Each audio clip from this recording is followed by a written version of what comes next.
Go. Tell me, Anne. Should we make a start? Yeah. Okey-dokey. Get over it.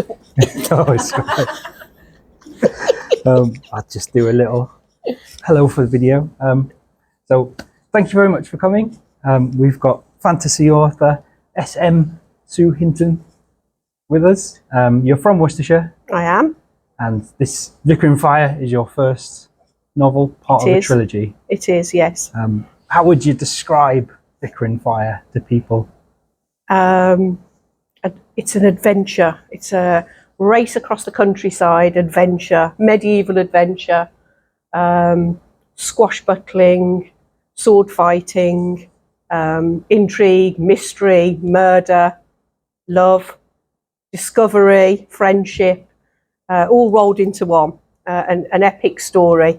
It started off as one book, an idea for one book, but then it evolved, and then it became the trilogy. And then I thought, have I got enough for 3 stories? And I've probably got more than enough for 3 stories. I think it will probably go on and on and on, to be honest. Yeah. Would you like to do more after the 3rd one?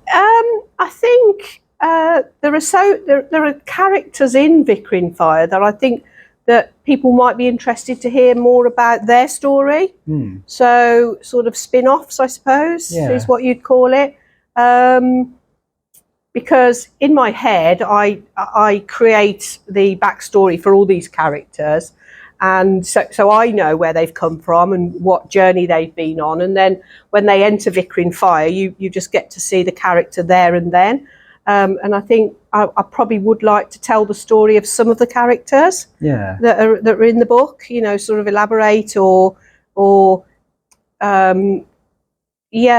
definitely. So there's like an entire civil war that's happened before this trilogy. That that's right. So Vicar in Fire starts off.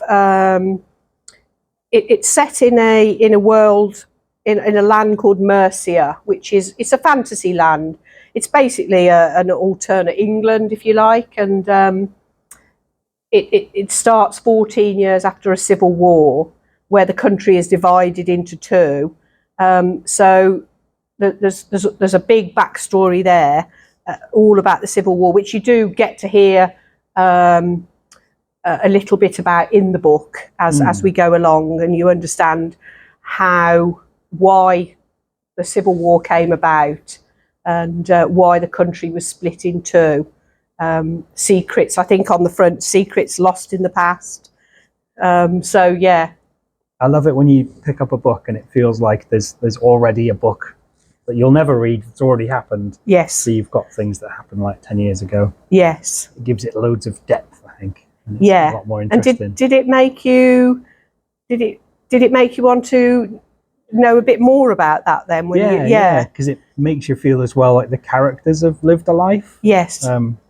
Which is hard to do because, you know, especially you can read a lot of things where it just feels like this is your adventure, go home. But you've got a very Star Wars kind of quality where you feel like there's an episode 1, 2, 3 that exists somewhere. I never thought about that, but yeah, you're right. It sort of starts halfway through, really, doesn't it? Yeah, and it feels complete, but it feels like it's got that history to it already, which I really love. Yeah. Oh, that's good. Well, that was what I think that was what I was trying to achieve anyway. Yeah. But yeah, so yeah, and like we were saying earlier, really, it's how much of that backstory do you put in the book, so people have an idea of where we are now, and how much you don't say, because that comes out later in the book. So yeah, that was a consideration as well. I thought it was done really well. Like the story was timed perfectly, if you know what I mean. I think we mentioned it the other day, where there's an interview with George R.R. Martin where he'd planned 5 Game of Thrones books or something like that. Yeah. And there was going to be a 5-year gap between book 2 and 3. Yeah. And then he started writing book 3, and everybody was just talking about what had happened in book. The book that they wanted to know what happened in the 5-year gap. Yeah, so we had to just invent a new book and just put it in because too much had happened in between. Yeah. So we had clearly sort of misjudged a little bit. Yeah. Well, Vicar in Fire is the first of a trilogy and all 3 books span over a period of just over 18 months. So that there is no gap in this particular just bite-sized bit of their history, really. So there's a lot of action goes on within that 18 months, 2 years period that covers all 3 books. And then it would be nice to think that people might want to think, well, what happens now? What happens to the characters now? Because Vicar Fire does end on a cliffhanger, and so does the second one. And I thought, even though the third one is the end of this particular adventure, that I think that there might be a hint to something else at the end. So it's like a richly drawn enough world that you can crack on, you know. Absolutely. Even after the fact, even if you change characters completely, the sort of the way the country is sort of set up is really fascinating. It is a fantasy world, but it is England. It's an alternate England. So you know, I haven't sort of had to create too many fantasy elements. In fact, I don't know whether there are any fantasy elements in it at all. It felt really like grounded. I've said to you, it feels like a historical fiction novel. Which is brilliant. Rather than a fantasy, it could have really happened.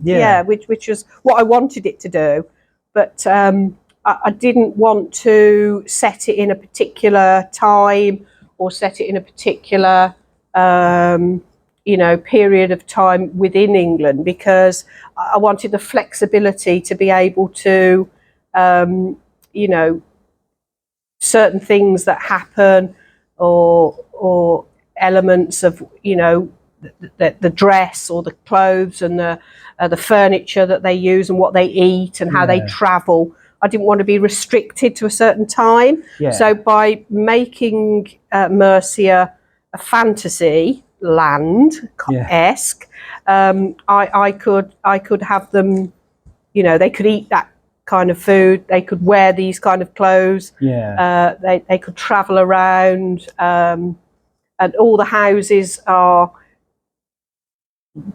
So I think in my head when I wrote it, I was probably in the 15th century, but I didn't stick to that hard fast rule that it was 15th century. So that's why I called it like medieval-esque. I went to a talk once with Bernard Cornwell, who wrote Last Kingdom and the Sharp books. And he has the problem of, like, he tries really hard to make everything fit to real existing battles and everything. So he complains that he's very limited when it comes to like what Sharp can do next, because there are only so many battles, you know, against Napoleon. And once he's run out of battles, he's kind of run out of things for Sharp to do. And he was always trying to, you know, right, I want him to go over here so we can show a bit of that place, but his regiment never would have done that. So he was sort of scuppered a bit. And it does restrict you then, doesn't it? So, you know, creating your own world, you know, the people can travel wherever. They can have as many battles as they like. So that was the reason for it. And I was saying your book feels very in the same sort of spirit as Sharp for me, where it's sort of, you've got a band of people traveling around having adventures, and it has that kind of gritty realism to it, but also it's fun. That was quite important as well. I wanted, when you mentioned about being gritty, and it's nice to hear that, because I wanted it to feel gritty. I wanted it to feel that, you know, it was, you know, for the 15th century, it was hard. You know, life was hard. Life was short. People had to take opportunities where they found them, and it isn't some fairy tale. You know, they're not living in this fairy tale fantasy world. It is really, it's a hard life. So it's nice, and I'm glad you say that you felt that it was gritty. So I wanted to try and bring that across, that, you know, it's even though, you know, my main character is privileged, he's a lord, so he has money, he has the best horses, he has properties, he can travel around, and his friends, you know, they come from a privileged background, but you know, life was still difficult even with money in those days, wasn't it? So, and I feel like you nailed that in a lot of the action scenes as well. There's a sword fight very late on, where they're both absolutely knackered. Which I thought was brilliant, because you don't see that very often. No. It's like, yeah, obviously you're wearing heavy metal and you're throwing these massive swords around. You're going to be absolutely shattered. And it's interesting because, you know, so often you see action scenes where the laws of physics just disappear, and it doesn't really matter what's going on. It's just sort of what's happening is just serving the plot, really. And it doesn't really matter that they're human beings in there, and, you know, I like that a lot, especially because in fantasy you don't get that very often. It's often just, it gets a bit macho, just like whoever's got the biggest muscles, and they just punch each other, and it's just like he punches him and then he punches him and then he punches him back, and it's like, okay, I get it. And did you feel the fatigue in the two men? Definitely. And the struggle, because obviously, you know, the one was the nemesis really to the main character, and I wanted to you know, I've never had a sword fight in my life, but you know, you can't imagine that a sword fights are very easy. So that's good to hear then, that you felt that the fatigue in that, and the determination of both men, like neither man wanted to lose. You know, to lose is death, isn't it? So a lot of the tension came from, they're both absolutely knackered. How is either of them gonna like finish the other one? Sort of thing. Which is brilliant. And one of the other characters goes to the aid of one of the characters, and the other one pulls him back, says no, he needs to do this himself, even if it means he's going to you know, he meet his end. He needs to finish this himself one way or another. So, you know, but and I think another element that I wanted to bring across in the book is the friendship between the three main characters. So hopefully you felt that, and I think it in the second one that becomes more, you know, the friendship between the men becomes strong, even though it's very strong friendship that they've got with each other. It becomes stronger in the as the books go on. So that was quite important as well. And also tried to make the female characters quite strong. You know, women were restricted in what they could do in the 1500s, 1400s, 1500s. So they didn't always have a say. But I tried to make the female characters as, you know, particularly one of the characters is quite an independent woman. She's kind of lived outside of the conventions, I suppose, of that time. So she's got a bit more freedom and a bit more outspoken. So hopefully you can feel the strength of the female characters in there as well. It definitely, as the books move on, they come into their own, and you get to one particular character called Kat. You know, she really has a lot more to do as the books move on. So was it a sort of a deliberate choice up front to not have much in the way of magic in the book, or were you just sort of I wanted to consider it and then it just didn't? No, I didn't. I didn't.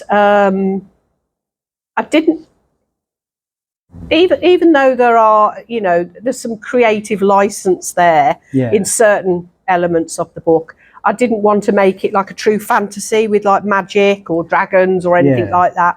I wanted, like you said, really, I wanted somebody to read it and think, oh, you know, this could have really happened. There's nothing in this book that couldn't really have happened back in the day. So it was my way of creating like an alternate history, if you like. It's brilliant. It's very different to what's sort of big at the moment, because the fantasy books that I've noticed that are the most popular have gone completely the other way, and have gone even more fantastical with fairy kings and that sort of thing. So it's brilliant to have like some choice, have something that is, you know, gritty and grounded and a bit more human. Yes. In a way. Yeah. No, that was that. I definitely, right from the very beginning, I wanted to make it as real as I could, in terms of this could have really happened, but also I didn't want to restrict myself by you know, setting it in a particular date, a particular year, a particular century, or sort of, you know, because that then allowed me to, well, you know, determine my own history really of Mercia. So so no, that was definitely, I didn't want to create too much fantasy. Yeah. And I'll probably say there isn't that much fantasy in it at all, really. No. For those who haven't read it, the book starts with it's not a spoiler, a massive explosion, and then the book is kind of a sort of investigation. Yeah. To bring the bad guy to justice. Yeah. So it's got a lot of mystery to it as well. Yes. It's sort of almost structured a bit like a detective novel. Yes. Like that. Well, I'm a massive fan of Agatha Christie, actually. Oh, right. So that might be where that's come from. Sort of murder mystery as well, really, isn't it? Yeah. So Mercia is it's 14 years on from a civil war, and there's a wall has been built to separate Mercia from west to east. A single wall was built originally, and then a parallel wall was built. And I suppose the inspiration for that was the Berlin Wall. So I've got massive history and massive interest in World War II as well. So they built a parallel wall, and which they created a corridor from east to west Mercia. And it's 14 years have elapsed since the war, and people have been allowed to travel between east and west, and restrictions have been eased, and then they set up people start setting up market stalls along the way, and it creates this massive corridor market, and everybody likes going there because you can get spices, fabrics, everything that all the nice things that were available back in the 1500s, and east and west mingle, and everybody's happy until, like you say, there is a massive explosion which rocks both West and East Mercia to the core, and my three heroes set off then on an adventure to find out who is the traitor behind the explosion. Is it the West? Is it the East? And they have very little to go on at the start, but they discover one clue, which takes them off chasing around the countryside on horses, and one clue leads to another, until they finally discover, who's behind all the treachery. There's a lot of sort of royal political intrigue. Yes. In the book as well. Yes. Did you draw much on real life history, or did you want to sort of stay away from it and just have fun? Kind of elements of it. I mean, another area of history that I'm really, which you could probably understand if you've read the book, is the Tudors. Yeah. You know, the main character's called Henry. It's like Henry VIII and Henry Cavill, of course. Is he your dream cast? Yeah. He's probably.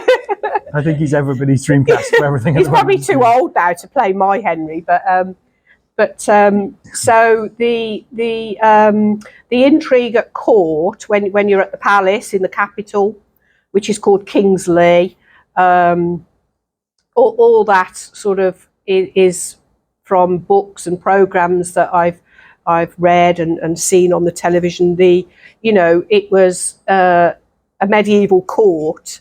You had to have your wits about you, didn't you? People were vying for power all the time, to be, in the king's favour. So that was probably where that element came from. Yeah. So I'm always curious as to how people get into writing, and especially because writing an epic sort of historical fantasy book is like a massive achievement because they're enormous and you've got to create the entire world and everything. Yeah. How did you get what was the sort of starting point for you? I've been toying with the answer to this question for a while, and really, if I'm honest, I have a 40-minute commute to work, or did, because I've just given up this particular job. But so I was travelling to work every day for 40 minutes, and I think it was a need to just to stop focusing on work as you're travelling to work, you're thinking about work, what have you got to do for the day, and then you're travelling back and you're thinking about what have you done, what you need to do tomorrow. So I tried to focus on thinking about something else when I was travelling to work, and I started taking note of some of the names of the roads and different things. So I started to create these characters in my head, and places and my world. And then I bought an old-fashioned like dictaphone. And I talked to myself in my car as I was travelling to work and back. Ideas about, this. What if this happened, and what if that happened, and things like this. And then I thought, I really need to start writing some of this down. So I've always worked in finance my whole life. My whole life has been spent working on spreadsheets and tapping on a calculator basically. So I'm a dreadful speller, absolutely dreadful speller. So I decided to move away from numbers and to move into words. So I started to write the story down, and I couldn't move off the first chapter. For ages and ages, it just, until I realised that you can't, you've got to, it was trying to perfect it. But until I knew the whole story, I didn't think I could perfect the first chapter. So I thought, right, leave that and move on. And once I'd made that decision then to move on, I raced through the other chapters. I mean, they weren't great. It was very rough. It was a draft. But the ideas just kept flowing. And each day to work and back, I was thinking, right, what do I need to do next? And I was imagining the story in my head, which was easy, the imagining the story. Actually getting it down on paper was really, really difficult. And it just evolved from that, really. And then I became obsessed with it. I remember the first time I sort of, I heard an author interview where someone, like the first time I learned that authors will just write what they want and then go back and set up like foreshadowing after the fact. It blew my mind because you get the impression that authors just sit there and they know everything that's going to happen and they just tap it out and then they tidy it up and send it off. So the idea that like there's a big twist at the end and then they go back in and put clues into the twist earlier on. That's it, just blew my mind. I was like, that's sort of cheating. Well, I've never done anything like this before in my life, so I had no idea. And I thought the same as you. I thought people sat down and they wrote a story and they wrote the end and they'd finished their story. And I think that was what I was trying to do at the beginning with chapter 1. But then I realised, well, you can't, because even though I had the idea for the story, as I was writing it, other ideas evolved. And then you need to go back and sort of, like you say, add a clue here or change something slightly there because that needs to happen if this is going to happen. And I didn't know whether that is the way to do it or not, but that was the way I did it. And the third book, actually, it was a very, very rough draft, and I'm still working on the third final book now. But the skeleton draft of the third book, I actually typed out within 3 months. But because I was going on holiday to Egypt actually, and I thought if I don't come back, I need to actually, for whatever reason. It's a bit morbid. This is how my brain was thinking.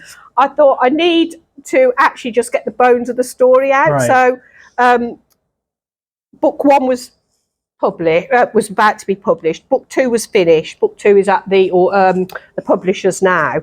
Hadn't started on book 3. I thought, if anything happens to me, I need people to know where this story is going to end. Yeah.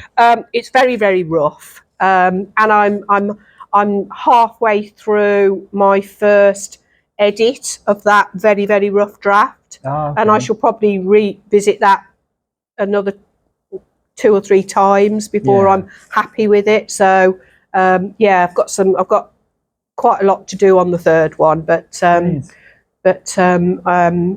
determined to get stuck into that now in the next few months. Over the winter. Yeah. Because what else do you do in the winter? Lock yourself away and write a book. So apart from having to do some work, so unfortunately, but it's nice to hear, having talked about George R.R. Martin earlier, that you've like book 2 is shortly on the way, and then book 3 is like on the way as well. Yes. You're not going to have any 10-year gaps between books or anything like that. No, hopefully not. Hopefully not. So did the sort of idea for the book kind of pop into your head, the explosion and the investigation and the adventure, or did the world come first? I think it would. If ever I wrote a book, it was always going to be historical adventure, because that is like the history that I really, really enjoy. And I think I think the explosion did come very early on in the idea of where to start. Sort of, I need to start with a bang, literally. I think straight away I wanted to, like I say, start with a bang. So that came, and it was always going to be historical novel if ever I did write one, because that's what I enjoy. And if I'm really honest, I suppose I wrote the book for myself. Because it's the kind of book that I like to read. So it's hard to judge when you're writing how it is, but if you're writing something that you love, then it's much easier, isn't it? You can, you've got a good point of reference, and if you're enjoying writing it, and absolutely loved it. I mean, I sometimes think, I wish I could actually be in this land myself, which makes it's been a real pleasure to write it, and I suppose I wrote it for myself, a story that I think I would have liked to have read myself. And once I'd got the idea and thought, and started to write it down, and thought, actually, this is turning into something now, and I wanted to do it for myself, if just to prove that I could do it, really, I suppose. And then once I got the first copy from the publishers, it was wow, if anybody buys it and likes it, that's like a bonus, really. Is how I felt, because it's incredible to have your first book published by a publisher as well. That's brilliant. How did that come about? So I did write off to some literary agents, and I didn't hear anything back at all. And then I sent off to some other publishers, but they were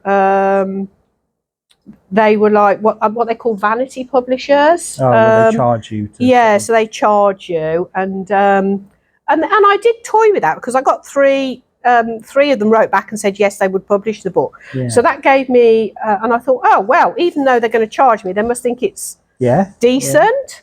But then one of my colleagues at work suggested Brewing Books in Redditch, so I sent them a synopsis, went in to see them, and I just straight away felt at home. They said yes, they would take it on for me, and I felt more in control, because it was really like my baby, I suppose, if you like.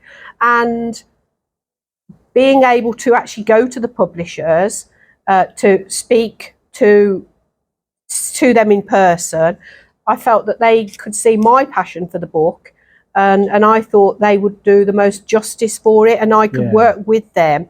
So it would, whereas, I don't know, I just felt uncomfortable. Yeah. I felt really comfortable with brewing books, and it was nice. Yeah. So it just came about, somebody mentioned it, I got in touch with them, went along, felt at home straight away. I've visited their premises several times.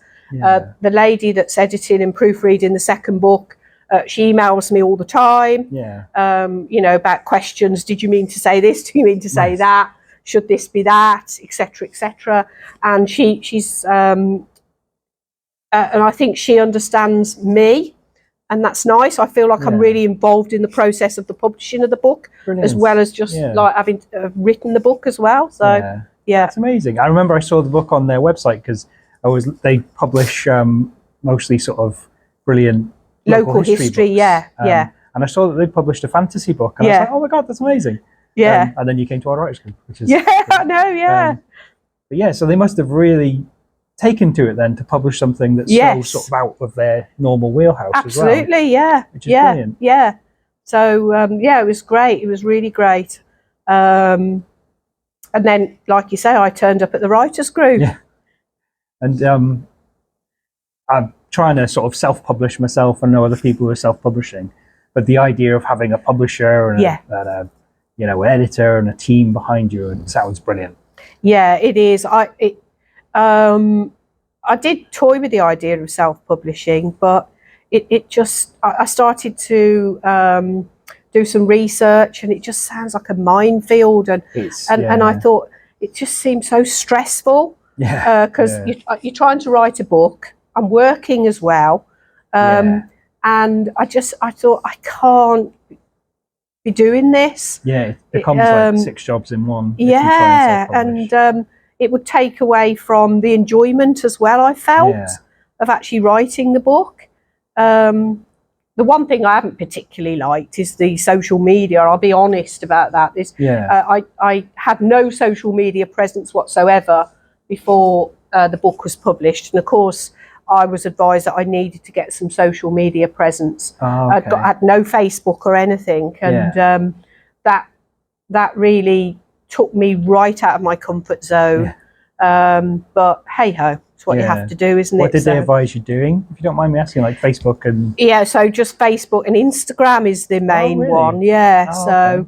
And I think I've got 250 something followers, so I don't know whether that's good or bad, but a few people are following. So and I've just tried to keep the Instagram just about the book. There's a little bit about myself in there, you know, places I've been and different things, but try and keep it mainly about the book if I can. Just so it's not too, you see authors on Twitter who get very personal, and that's great sometimes, but sometimes it's a little bit, you know, no, that's not me. They come under a bit more scrutiny than you know, like.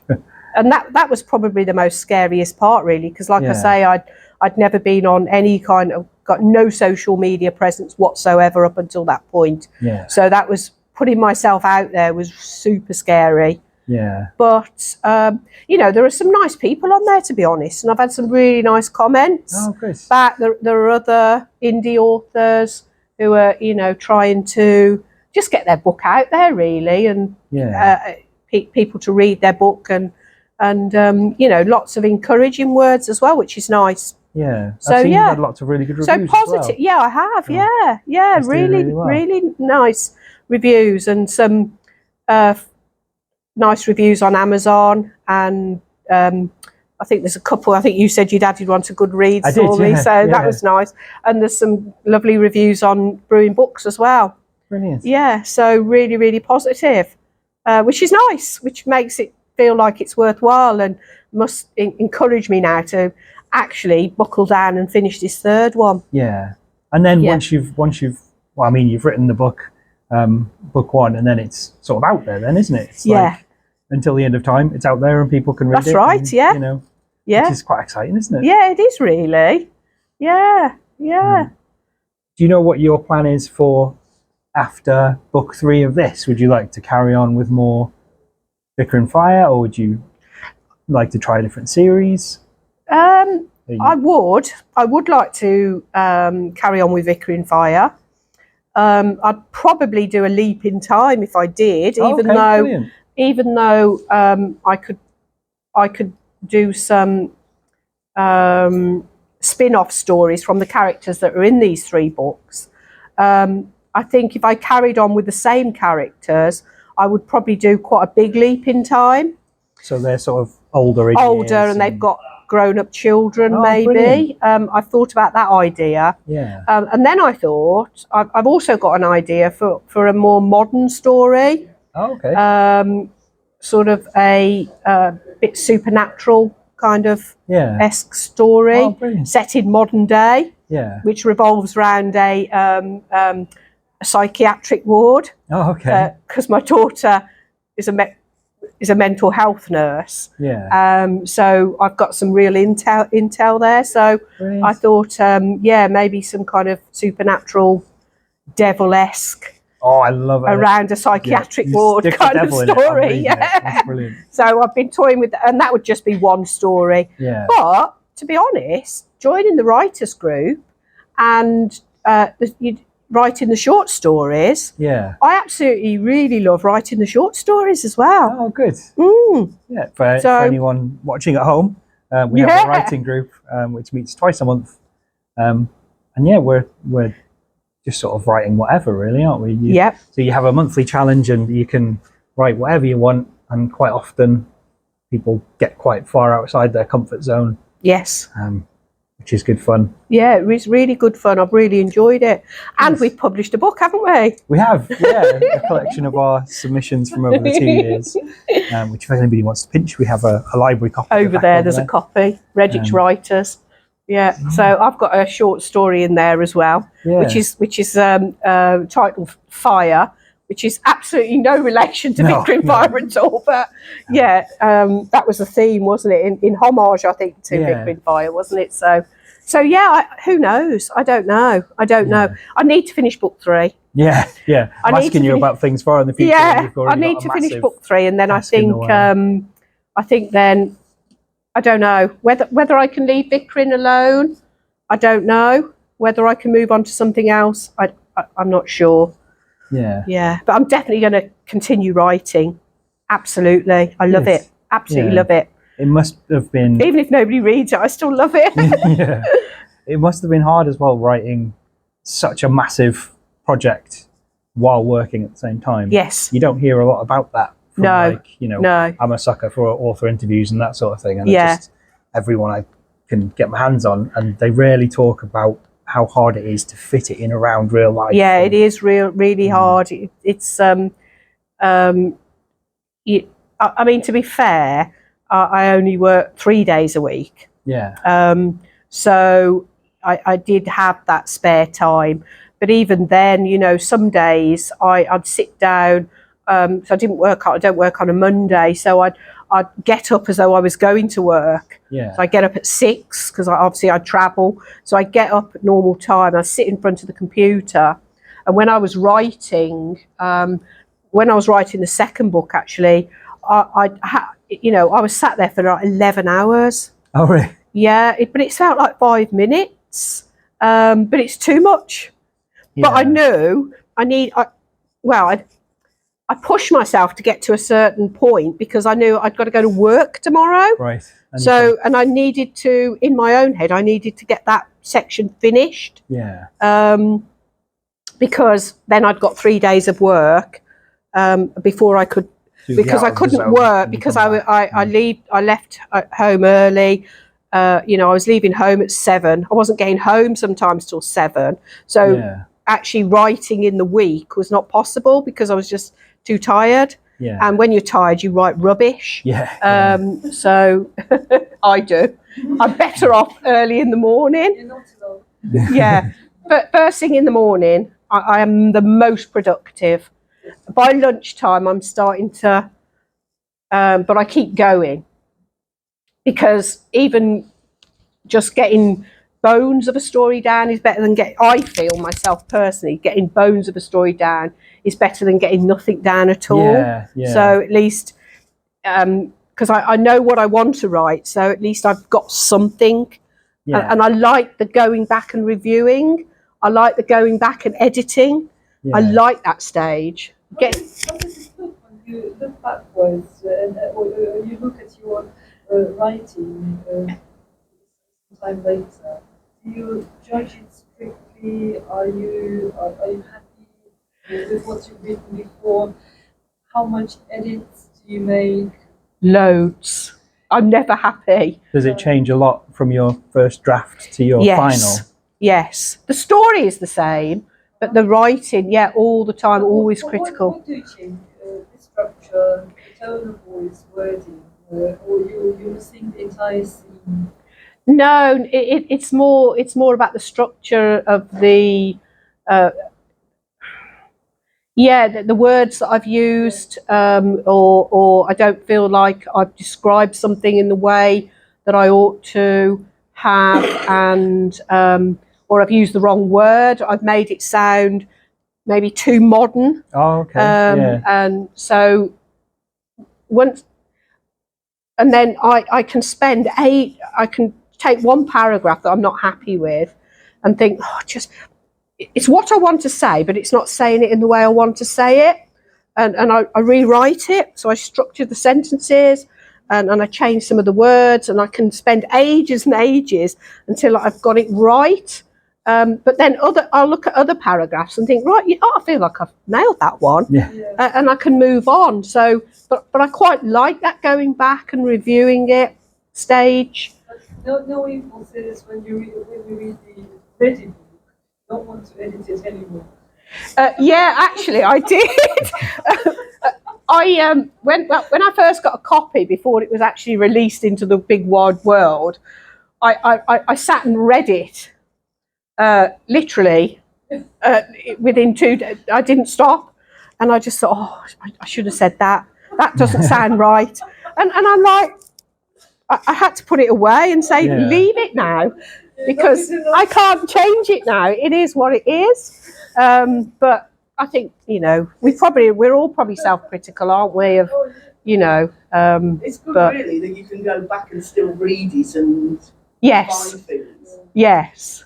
But that is my first attempt, and I think, I'm hoping, and people that have reviewed the second book have said that they think that it is better, even though they like this. It's better, and not just because of the writing, but because they got to know the characters as well. So the story moves forward, and you already know the characters now, so you can get more in depth into the characters and the story in the second one. So because you've done all the donkey work reading the first one, if that makes sense. If book 2 was a different series with different characters, and you start to do the donkey work again. Get everybody to know everyone. So everybody's set up now here. And then like the adventures continue in book 2. And could you read book 2 without reading book 1? I think you probably could, because I have put a story so far in book 2. Oh, right. So it's a brief overview of book 1. I think you've read my sister. She's actually I've read book 2. She's read the draft of book 2. Could you read book 2? Yeah, I think you could. I think you would probably, what you'd find yourself doing is going back to the story so far. Yeah. As you got through the book, you'd be thinking, okay, so I just need to catch up on that and where that came from. Yeah. You might pop back to where the story came from. Yeah.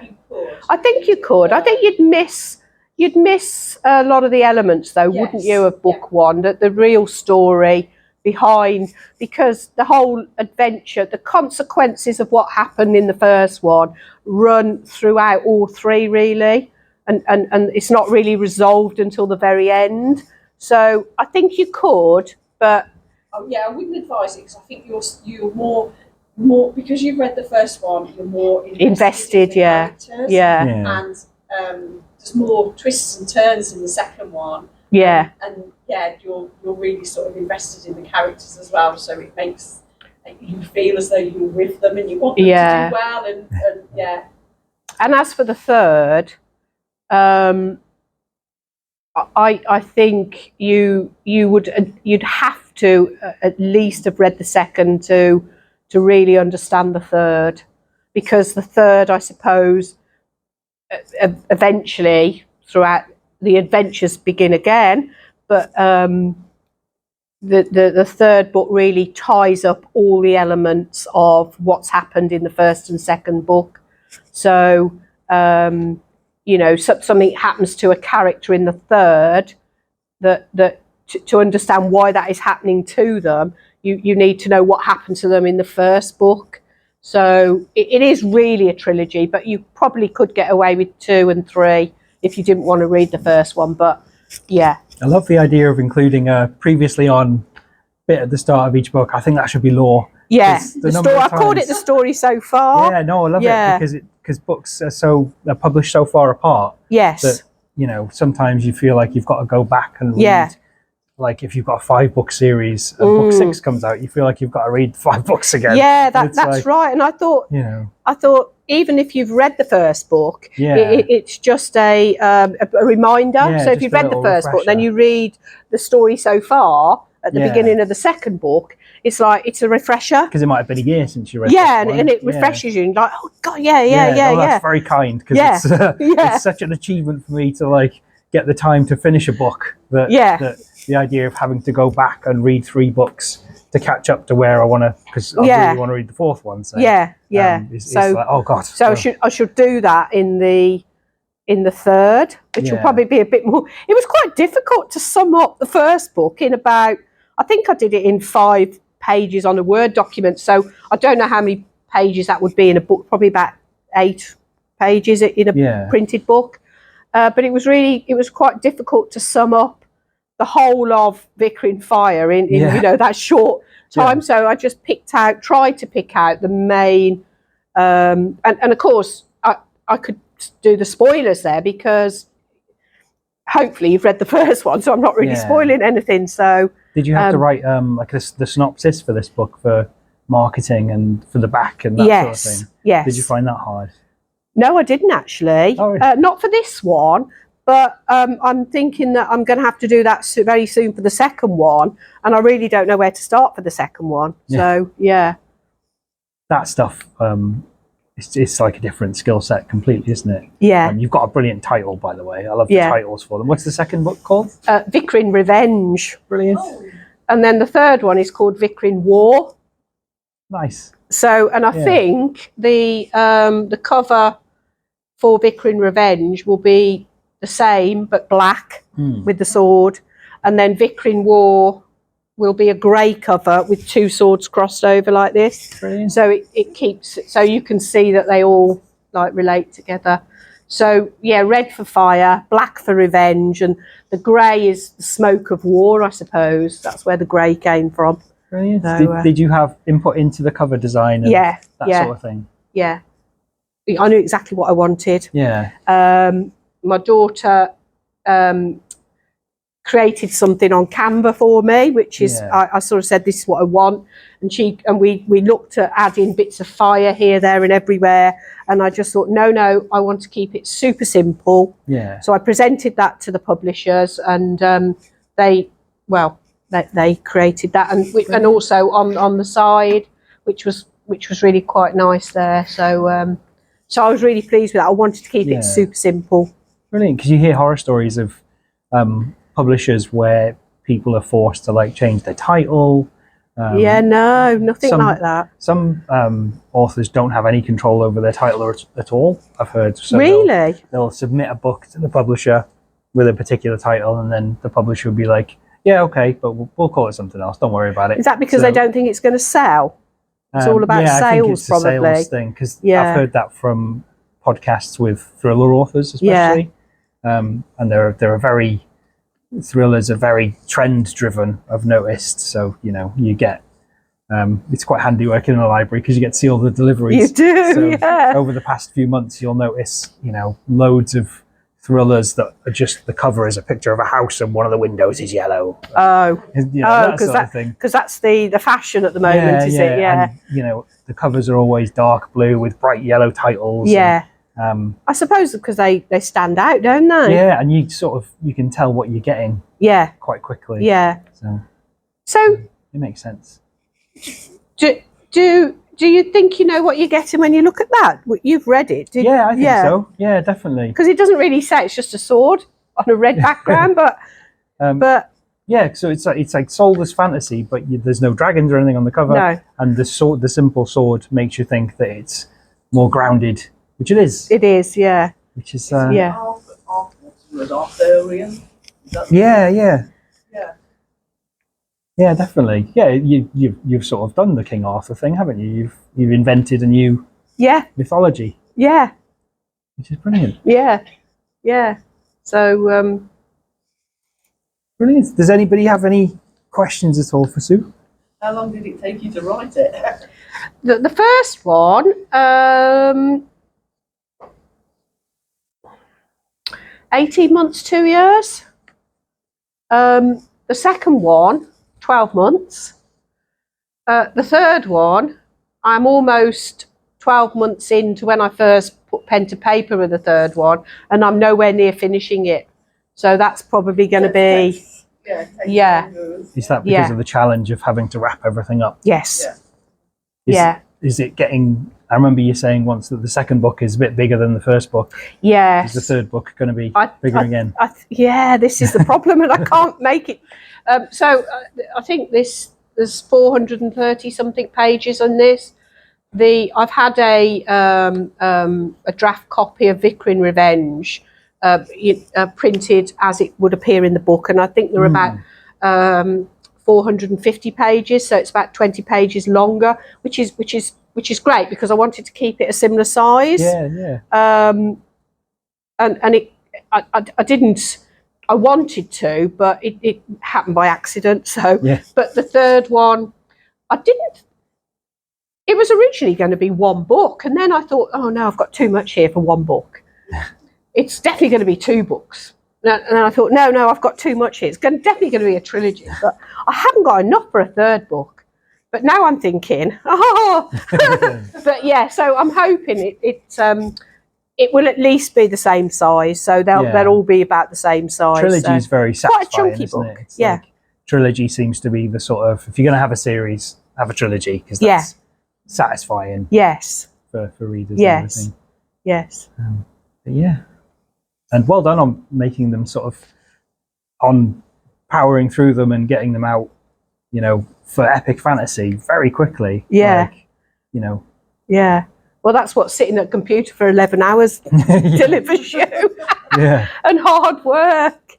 Yeah. But hard work, dedication, and but absolutely enjoyed every single minute of it. And if anybody's got a story here that they think that they could write and honestly, do it. Because, even if the end result is just a copy in your hand, which was my goal.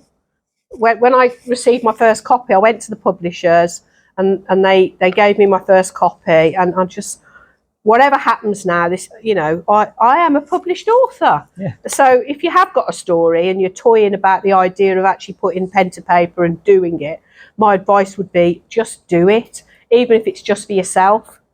Just get it down. Yeah, 100%. 100%. It's better to do it for yourself as well. Yeah.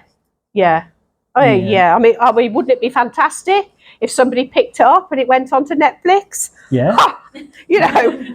Nobody's going to say no to that. But You'll be having Henry Cavill around for dinner. Yeah, exactly. He'd be my best mate. Yeah. Do you think he'd come to our writers group? Oh, honestly, he's never leaving if he does. Although he's a big fella, I think he can probably. He is a big fella, yeah. But no, it was all just, like I say, I've worked in finance my whole life, spreadsheets and numbers. Never dreamt in a million years that I could ever write a book. Did you have any background in writing at nothing all? at all. Like, I'm a dreadful speller.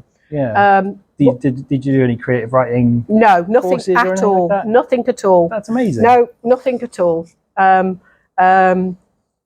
now I've got this gigantic dictionary, which is probably 100 years old. I pulled it out of the book cupboard, the bookcase, and sometimes now when I need inspiration, I'll just open a page and I'll read the word. I'll read the dictionary, and any words that I come across, I think, God, that's an interesting word, and I'll write it down in my notepad. And I think, oh, you know, a word I didn't even know existed, and so I've got these notebooks of so I've now gone from spreadsheets and calculators to actually reading the dictionary, and I have improved my spelling no end as well. So but no, honestly, I have no qualifications in creative writing or anything like that, and I just had a go, and there you know, and if you do, I know people that have read it. If you would like to read it, hopefully you'll think, well, you know, she's done quite a good job considering. Yeah, no, it's brilliant. I loved it. But that's awesome. I love it when people just have a go at something they've never done before, because especially with, like, you know, literature, you can feel a bit like, well, if I'm not qualified, wasn't an author, then I've got no chance, that sort of thing. Or, you know, if I don't have a cousin in the, you know, publishing industry, then I'm knackered. Well, exactly, but you can. I did go to a talk before Vicar in Fire came out, and it was a lady who'd written a book. I did buy the book, actually. It's really quite good.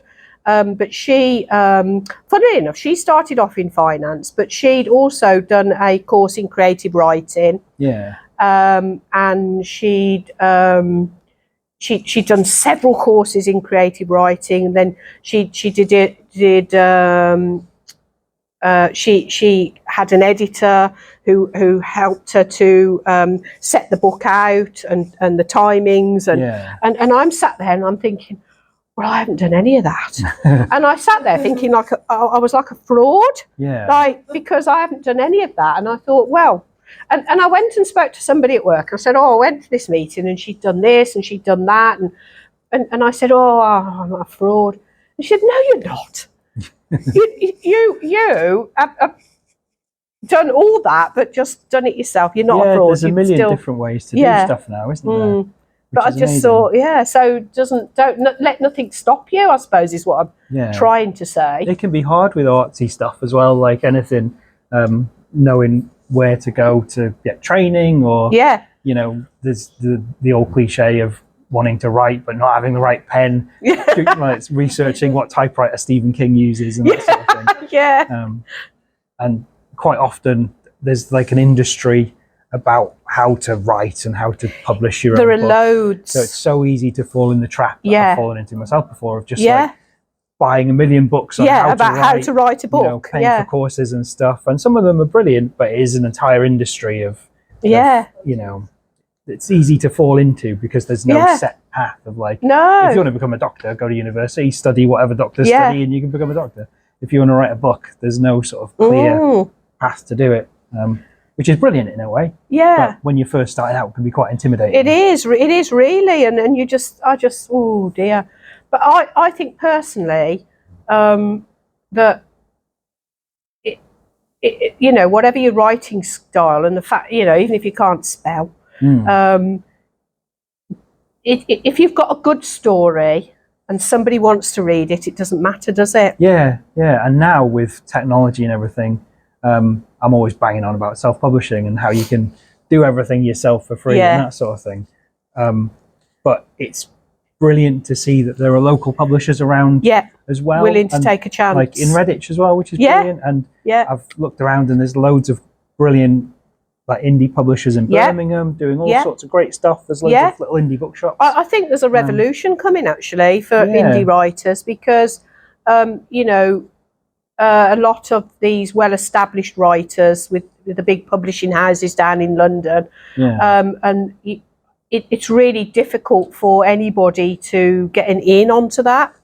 And there are some fantastic stories out there written by unknown writers, and the hardest thing is, it's not, I think we said this the other day, it's not the writing of the book. It's hard work and that, but it's the marketing, isn't it? If you really want to sell it and getting to the big time of selling it, and because Waterstones and WH Smiths and that, they won't. You can get the books into local. I've got like the book into WH Smiths in Worcester, and WH Smiths will take your book, but you have to deliver it to them, and if they sell it, then they order more from you. But they won't look at anybody, without like a big publishing name on it, really. Right. Yeah. So it's really difficult. That's sad, really. It is. That's one of the amazing. I had that when my niece wanted a book. I couldn't get it. I went to Watersons and WH Smiths and couldn't get it. No. Anywhere. Had to go for it. And that leaves you with no choice but Amazon. Yeah. This is available from Waterstones and WH Smiths, but only online, because obviously Brewing Books have an account, but they're not big enough boys really to actually get the book, physical copies of the book into the shops. And I'm an unknown author, so why would they take a risk on me, So, but you can buy it online from WH, because I know a lot of people don't like buying from Amazon, do they? Yeah, that's one of the things with self-publishing is like you can self-publish through Amazon, and so many people buy through there that you can make a good go of it. Yeah. But Amazon as a company are inherently quite evil, and Jeff Bezos is and a lot of people, dude. out of principle, don't buy from Amazon, do they? Because he's abusive working practices. Exactly. And all that. He's very exploiting people. Yeah. So it's a bit of a tricky thing where it's like if you want to publish a book, do you go to the devil who can get it to people? Like but the devil's out there, isn't he? He's out there everywhere, So but it's brilliant that you've gone through a local publisher who are lovely people and do great things in the community. And it's exciting that social media is kind of, as much as I hate a lot of the aspects of it, is kind of democratizing publishing, filmmaking, music. Yeah, definitely. If you sort of learn how to do it and people like your stuff, you can catch on. And you see it with a lot of fantasy books lately. There was one called The Atlas 6, which was a self-published book, and it took off on TikTok and became really famous and sold really well. And then a big publisher bought the rights to it and then put it out themselves. Well, so you can but they probably wouldn't have touched it with a barge pole beforehand. Exactly. So you can see publishers trying to kind of catch up with social media, because people don't really care where it comes from anymore, as long as the story's good. If it's a good book and people are talking about it, this is the thing, isn't it? Which is brilliant. Yeah. So I need some youngsters somewhere that know something about TikTok that can help me. I don't even know what you do on TikTok. Maybe we could do a writing group TikTok. Yeah, we shouldn't we? And then we can put all the books up there and maybe let's do that. I don't know if anybody's good on TikTok. I'm not. Don't ask me. But well, maybe that's a good idea. We could do little workshops and it would be good. Yeah. To promote promote the writers group and all the books. Yeah, I'm sure we could have a go. Yeah, it's only making a video and putting it online, isn't it, or something? I say that as though I know. I don't know. I think most of it is dancing. Oh right, well we can come up here and do a bit of a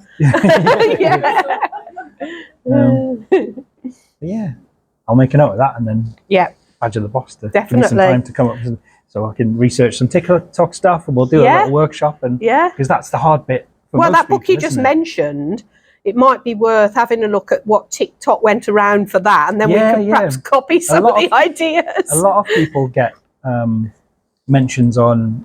There are loads of book reviewers on TikTok. Yeah, and on Instagram as well. Yeah. So if you get your book to book reviewers and they really like it, they've got like a built-in following who often will read whatever they recommend. I have got some bookstagrammers or whatever they're called following me. Oh, brilliant. And I did email one to say, would she like a copy? But she didn't come back to me. But she did say that she doesn't always come back to people straight away. So I thought, I've sent the email out and I might give that a go and because you only need the right person to read it, who is perhaps a bit of an influencer, and who knows if people do like the story. So definitely, that's how a lot of big indie films take off. Like Steven Spielberg's assistant watched Paranormal Activity on like a Oh, DVD, really? and that's how he ended up getting it into cinemas because he. Well, he yeah, liked it right and place, then right released it. time then. Yeah, there's a lot of that sort of thing. Yeah, yeah. And yeah, just hard to know where the right place is. Exactly, yeah. Online. Yeah, but like you say, it's there. Yeah, and it's a great book, so it's got a Thank brilliant you. start. Thank you. Does anybody else have any other questions at all? No? That's okay. But yeah, Please. we'll sorry. I was just going to say, make sure you all eat the cakes. Yeah, we've got, and we don't have to be out of the room for a while, so if you want to just hang about and chat and eat cake and have tea and coffee, then you're more than welcome to. Yeah. But thank you very much for coming. I really appreciate it. No, thank you, Martin. I It's love been the great. book. It's honestly amazing. And, you know, it's such an achievement to write a book anyway. Yeah. But to write an epic fantasy trilogy is incredible. So Thank you very much. brilliant. Thank you very much. Thank you.